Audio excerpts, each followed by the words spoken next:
I said, dude, you made it. You got a cutout. So without further ado, I want to introduce you to the next Vice President of the United States, Tim Walz. Oh, man. It is. Doug gets the bro hugs. He brings it. So, well, thank you, and it's true. And to Gwen and Doug both, all of you, none of us do this alone. We're all in this together. I think this is a room that knows this campaign will be won in rooms just like this all across the country. It'll be run with people sitting on the phone banks in there, dialing numbers, and people picking up the phone on a Sunday and having somebody say, do you have a minute to talk about the future of our country? That's a pretty big step, to pick up that phone and talk. But listen to these folks in here. People are doing it. They're doing it. And the thing I can tell you, what Kamala Harris has brought to this for so many things, from experience as a prosecutor to an attorney general to a United States senator to a vice president to the next president of the United States,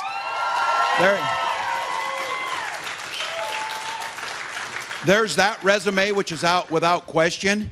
But the reason they're picking up the phone and the reason that they're standing 1,000 deep in 109-degree heat in Las Vegas is she's bringing out the joy in the hearts of Americans.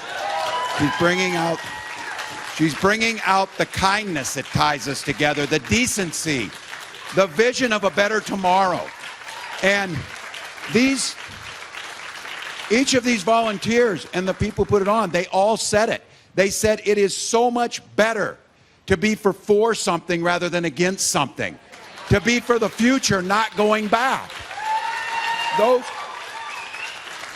That's what people know. And some of us who have less hair and are old enough, can remember when you could go to Thanksgiving, watch a Steelers game with your relatives, and not complain about politics the whole time.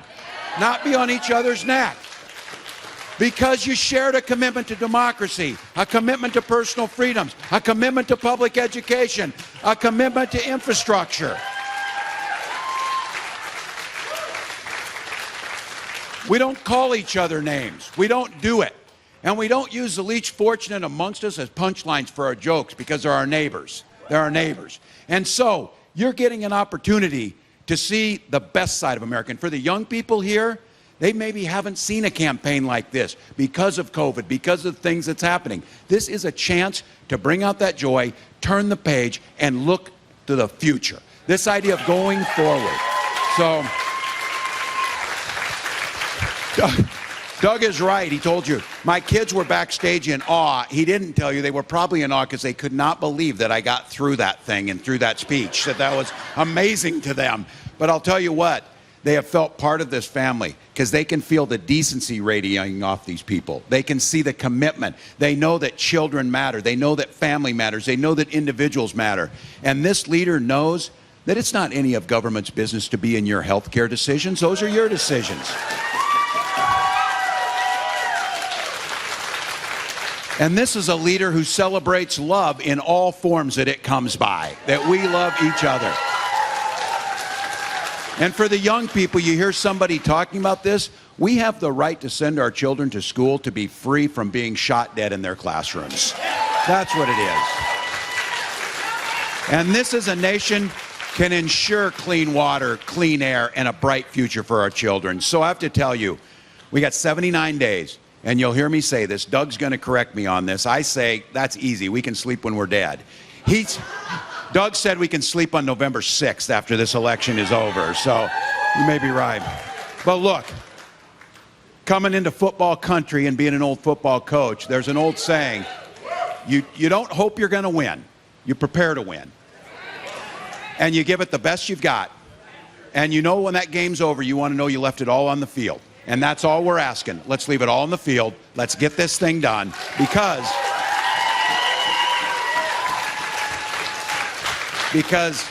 when my grandkids and your grandkids ask you about this, because on November 6th, you were there, first time when you got to welcome Madam President of the United States, Kamala Harris. Tim Walz!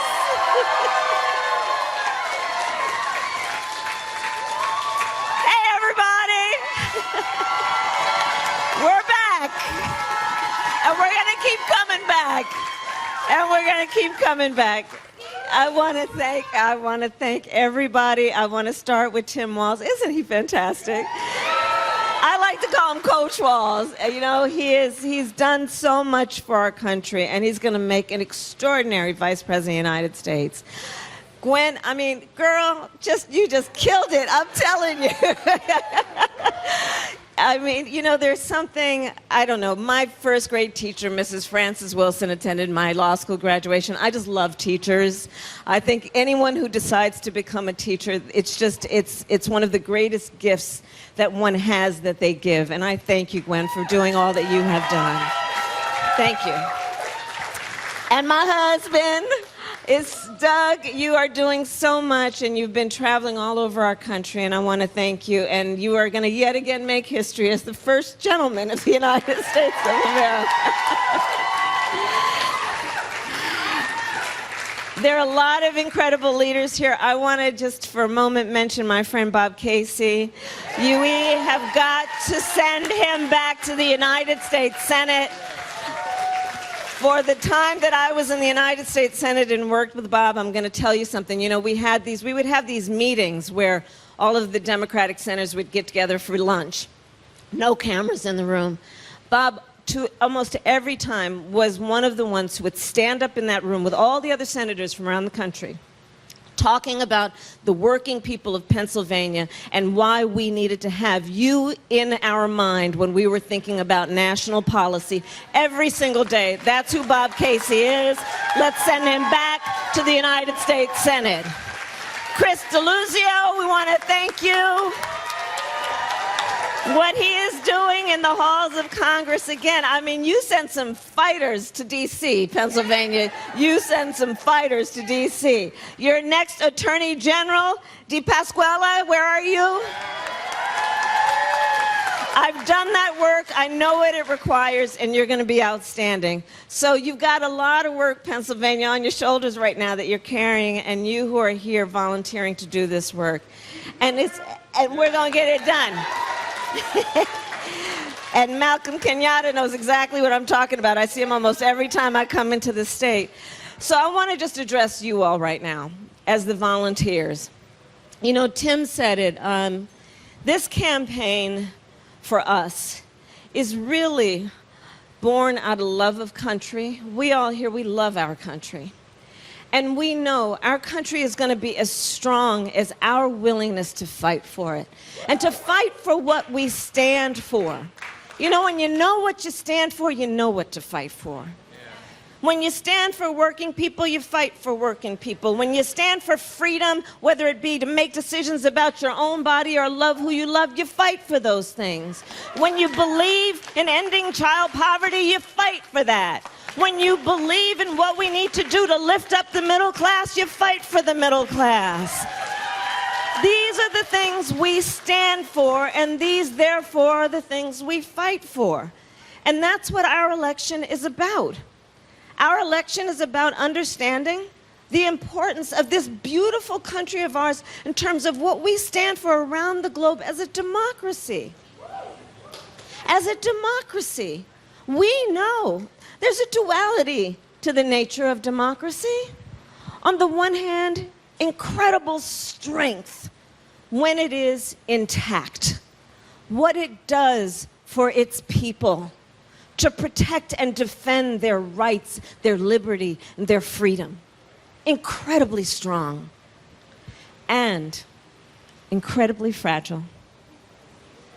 It is only as strong as our willingness to fight for it. And that's what this campaign is about. This campaign is about a recognition that, frankly, over the last several years, there's been this kind of perversion that has taken place, I think, which is to suggest that the measure of the strength of a leader is based on who you beat down, when what we know is the real and true measure of the strength of a leader is based on who you lift up. That's what we see as strength. We know what strength looks like. That's what strength looks like.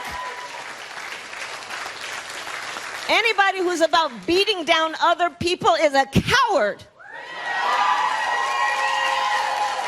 This is what strength looks like. So we know what we are about. We know what we stand for. And one of the beautiful things about these next 79 days is what the people in this room have already been doing and know. Let's build community. Let's reinforce community. You all as volunteers, what you know, and we're going to spread the word, is how you can look at the face of a perfect stranger and see in their face a neighbor. That we see in each other our connection, our interdependence, what we see in each other, which fortifies and reinforces that the vast majority of us have so much more in common than what separates us. That's what this campaign is about. Yes, it is about winning, and we will win. And we will win. And we will win. God willing. And through these next 79 days, we will continue to build community, build coalitions, and remind each other we are all in this together. So I thank you all so very much for what you are doing. Now let's get back to work, shall we?